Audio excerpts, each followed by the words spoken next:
All right, let's take a look now at the rest of the book of Deuteronomy, starting with chapter 27, which is our document clause. Now, God has got himself a flair for the dramatic here with his document clause because his plan is for Israel, once they've crossed the Jordan, the second generation, and are in the promised land, he calls them. Half of the tribes are going to climb up Mount Gerizim. And once they're on Mount Gerizim, they are going to shout out the blessings of the covenant. Blessings. And then the other half of the tribes of Israel, they're going to go up a nearby mountain, Mount Ebal. And they are going to shout out the curses. Curses should be in a low octave. The curses. And it's actually pretty neat. Let me show you a picture of these two mountains. So here they are, Mount Gerizim and Mount Ebal, and there in the middle is the city of Shechem. And these mountains are only about a mile and a half. And people have tested this out, and they've projected a lot of noise from each of these mountains, and it works. The tribes can hear one another when they shout across this ravine. Pretty cool. All right, so now that's chapter 27. Now let's look at chapter 28, which lists those blessings and curses, and there is a lot of them. All right, so they actually, interestingly, these blessing and curses, they reflect the fact that Israel's weather patterns worked differently than the rest of the world. You know, wherever you live, the rain's going to fall according to meteorology, but not in Israel, not in the land of the covenant, or so says chapter, is it 11? I think it's chapter 11, excuse me. Chapter 11, verse 10. I need to clarify this. 10 and following, where it says that in the land of Israel, the weather patterns are morally contingent. If Israel follows the covenant, if they obey, God will send rain on them. He'll bless them with rain. But if they don't obey, well, God is going to slam the door of heaven. No rain. Now, let's return to these blessings and curses in Deuteronomy 28. So if we compare them to the other list of blessings and curses, which is found in Leviticus 26, we notice that in that chapter, Israel's blessings are primarily described as a return to Eden, with the prosperity of the land and God walking among his people like he walked with Adam and Eve in the cool of the day. But here in Deuteronomy 28, the blessings are going to focus on Israel's exaltation above the nations. So here's Israel, and Israel's so happy. He has first place, and then here's the nations. Israel is exalted above them. Let's take a look at that. Deuteronomy 28. I have so many markers in my hands, I can't know what to do with them all. Here we are. If you're faithful to obey the voice of Yahweh your God, what will he do? He will set you high above all the nations on the earth. All the peoples of the earth will see that you are called by the name of Yahweh. Your economy is going to be pretty strong because you're going to lend to many nations, but you will have no need to borrow from them. And Yahweh, he's going to make you, Israel, the head and not the tail. You will only go up and not go down. So that's the blessings. Let's take a look now at the curses. And it is an unfortunate fact that this list of blessings in chapter 28, well, it's only 14 verses long. I mean, they're pretty exciting verses. They're awesome. Wouldn't it be great if Israel could claim all of those 14 verses of blessing? The list of curses, as you can kind of tell here, it's quite a bit longer. It is a full 54 verses long. How tragic. And there's a clear sense of trajectory with these curses and you can get a sense of that with this word until, which is repeated again and again and again like a drumbeat throughout this curses section. Let me show you. Okay, the curses. Curses for disobedience. If you do not obey the voice of Yahweh, then all these curses will come upon you. You'll be cursed in all these places until you are destroyed, until he's consumed you from off the land, until you perish, until you are destroyed. Until you are destroyed, I mean, it's a bit repetitive. Until you're destroyed, until you're destroyed, until you perish, until your high and fortified walls come down, until you are destroyed. And what will be the end result of all this? What's the culmination? You will be plucked off the land you are entering to take possession of, and Yahweh will scatter you among the peoples.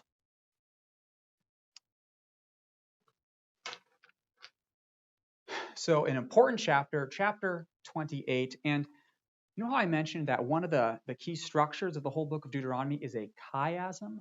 Well, as we begin to take a closer look at these chapters, we're going to see these chiastic parallels showing up everywhere.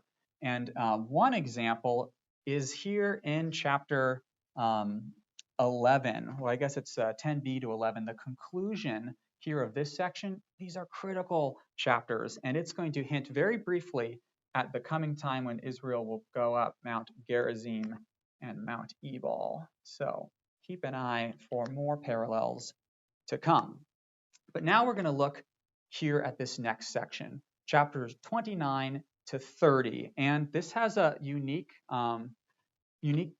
structure as well, an internal organization, and it's going to go A, B, B, A. Now this A section is going to focus on the covenant renewal, which is happening today. It's happening right now. Moses is talking to the people, and it's saying today. Let me write that on Zibord. You are entering into a covenant, he says, today. So that's this, and then this section, it's going to pose the hypothetical scenario if Israel were to disobey, if they were to fail, this will happen. And then it's going to be a little bit more honest, and it's going to say in chapter 30 when Israel does in fact fail. But let's take a look first at this section, which records a covenant renewal ceremony, which is happening today. You remember how I said that Deuteronomy is going to jump between speech, narrative, speech, narrative, speech, narrative. Well, this is a narrative section. It's actually pretty interesting. The word today shows up 57 times in Deuteronomy, and the second highest number of times it shows up in another book of the Old Testament, it actually is 1 Samuel. It's only 17. So it is a super focus of this section in particular. Look at verse 10. Moses is going to say to the people, you are standing here today. That's what I tried to depict back there. You are standing here today, all of you, before the Lord your God. For what reason? So that you may enter into a sworn covenant. So that you may enter into a sworn covenant with the Lord your God, which Yahweh is making with you today. And look at this day, today, today, today.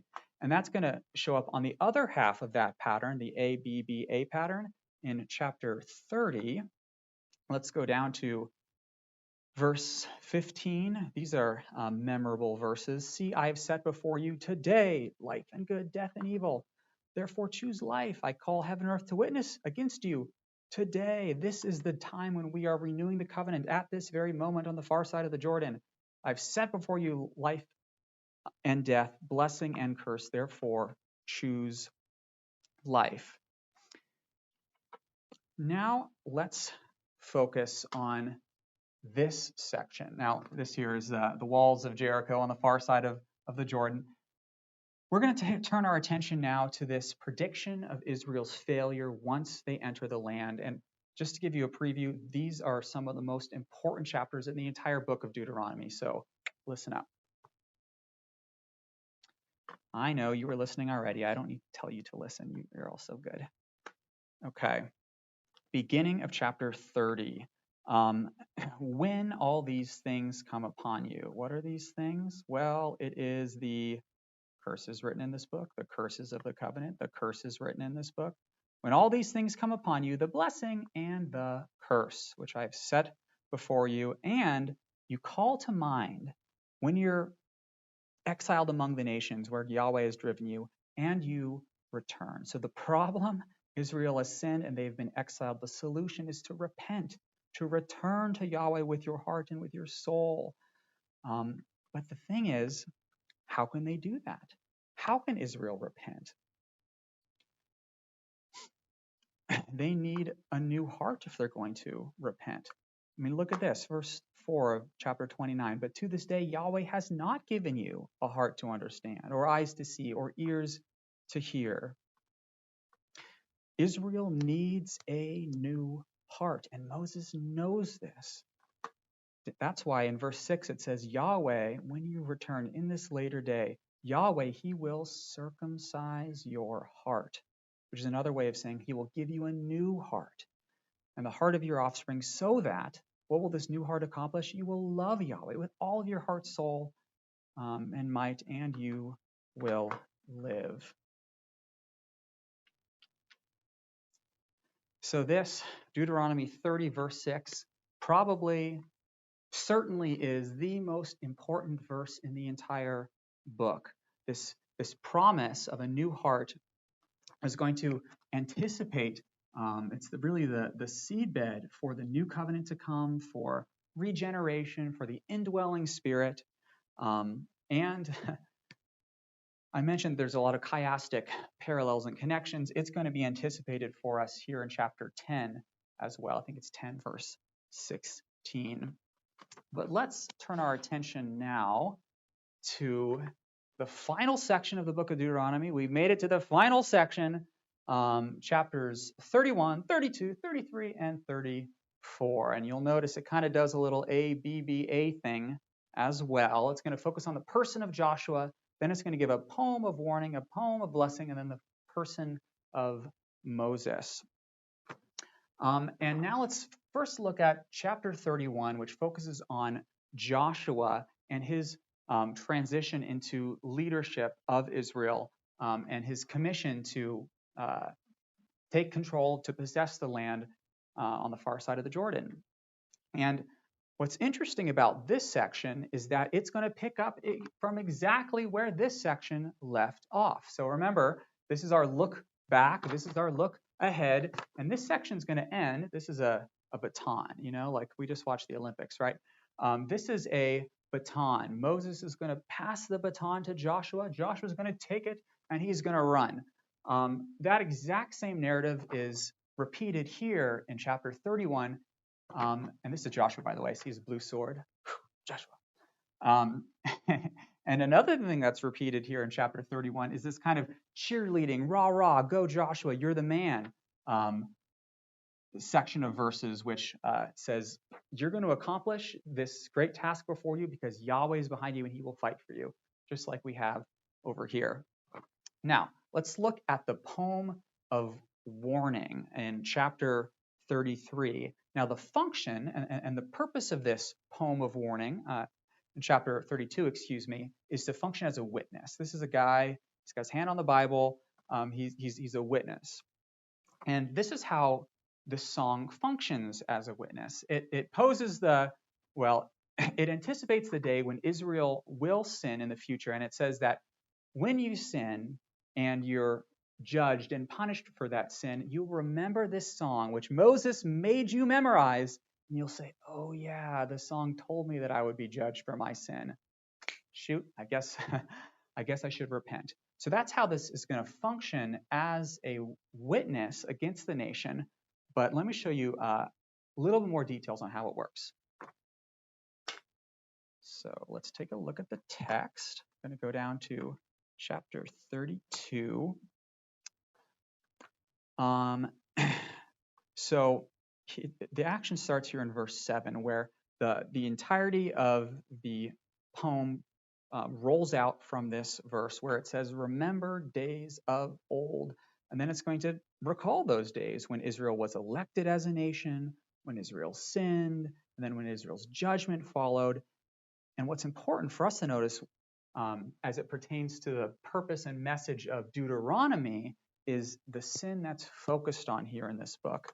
Look here at verse 16. It says that Israel stirred Yahweh to jealousy with strange gods. They sacrificed to demons who were no gods, to gods they never knew, to new gods that had come recently. And then down in 21, they made Yahweh jealous with what is no God, provoked me to anger with their idols, made me jealous with those with those who are no people. So what's focused here is all of the sins of Israel are focused on this one issue, the issue of idolatry. And that's an idol. It kind of looks like an Oscar, like the Oscars. There's a little bit of idolatry there. Anyways, this issue of idolatry and there being one God which you must worship in one central place of worship is extremely important for the rest of the book of Deuteronomy. And you can kind of see that, how I've tucked these idols away in various places throughout the rest of this. I mean, can you see some of them? It comes up here in the If Israel Sins section. It's going to show up here. I think it's in chapter 13.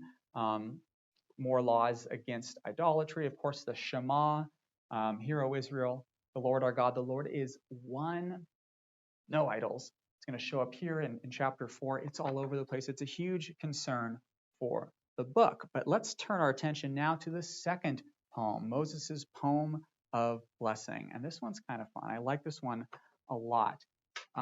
It is going to resemble very closely Genesis chapter 49. Which is when the patriarch Jacob blesses his 12 sons, gives a special blessing on each of them. Here in chapter 33, it's going to, it says that Yahweh became king over his people at Mount Sinai. This is Mount Sinai. Yahweh became king over his people. And there at Mount Sinai, he gathered all of his subjects to himself, the 12 tribes of Israel, and he pronounced a blessing on each of those tribes. And our interest, of course, is on one of those tribes in particular, the tribe of Judah. Let's take a look at that blessing. Deuteronomy 33. Okay. So Yahweh came from Sinai, and when Moses commanded us a law, that is when Yahweh became king in Yeshurun, another name for Israel. And at that point, all the heads of the people were gathered around him. And it says all the tribes of Israel came together, and he's going to pronounce a blessing on each of them. And he starts with Reuben, the firstborn, but he only gives them a couple lines. And then the next one should be Simeon, but he just skips Simeon altogether. After that comes Levi. Forget about Levi. My interest is in Judah. So Judah is really front line, brought almost to the front. And look what it says. Hear, O Yahweh, the voice of Judah, and bring him into his people. Bring him. Bring who? John Sailhammer, a really significant Hebrew scholar who I've learned a lot from, this is what he has to say about this verse. I'm going to read a quote of his. This is in direct reference to the promise of a king from Genesis 49. Here, Moses prays that God would fulfill his promise to Judah and send the promised king. When it says, bring him to his people, it's saying, bring the Messiah to Israel. Send the promised deliverer. And look at how that really connects. Well, first, let's look at this word bring. That's bava.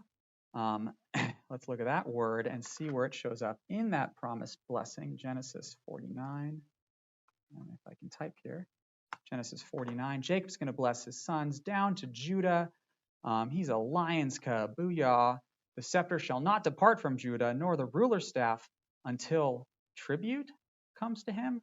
Tribute. What? That's a funny translation. Let's look at the New American Standard Bible, where it says that the scepter shall not depart from Judah, and the ruler's staff from between his feet until Shiloh comes. And the word Shiloh literally means the one to whom it belongs. So who does the scepter and the ruler's staff belong to? Sorry, it's so small. My bad. Who does this scepter and ruler's staff belongs to? It belongs to the Messiah. Yeah, I love messianic stuff. Go Deuteronomy. It's awesome. And this messianic hope, introduced here in chapter 33 it's how the whole book of Deuteronomy ends. So let's look at the last verses of Deuteronomy. We've made it to last verses. Okay. Ooh, let's go back to, here we are, ESV. Lovely ESV. Deuteronomy 34. Look at that. We're at the very end. Moses is going to die, and then the mantle of leadership is passed on to Joshua. In the last 3 verses, there has not arisen a prophet since in Israel like Moses. It seems that a lot of time has passed. There's no one like Moses, no one who Yahweh knew face to face, none like him for all the signs and wonders that he did, for his mighty power and the great deeds of terror that Moses did. So the faithful Israelite, he's looking for a prophet like Moses. And chapter 34 doesn't really make that explicit, but chapter 18 sure does. Look at this. Let's scroll up a little bit. Scroll. Okay. 18:1. This is in that big section of laws, focusing on the leadership of the priests, prophets. Ooh, prophet like who? Yahweh, your God, will raise up for you a prophet like me, a prophet like Moses from among your people. It is to him you shall listen. Listen to the coming prophet like Moses. This faithful Israelite is looking for a prophet like this guy. Now, how will this prophet resemble Moses? Well, this coming prophet, he is going to perform signs and wonders. He's going to liberate a people from slavery. He's going to pass through the waters and then ascend a mountain and deliver God's Torah. That kind of sounds like Jesus' baptism and the Sermon on the Mount to me. This prophet like Moses is going to mediate a covenant. He's going to intercede on behalf of his people. He's going to call Israel to repent, and then he's going to suffer rejection by his people. And so here and elsewhere in the book, we see how the final book of the Torah is going to be intimately linked with the first book of the New Testament.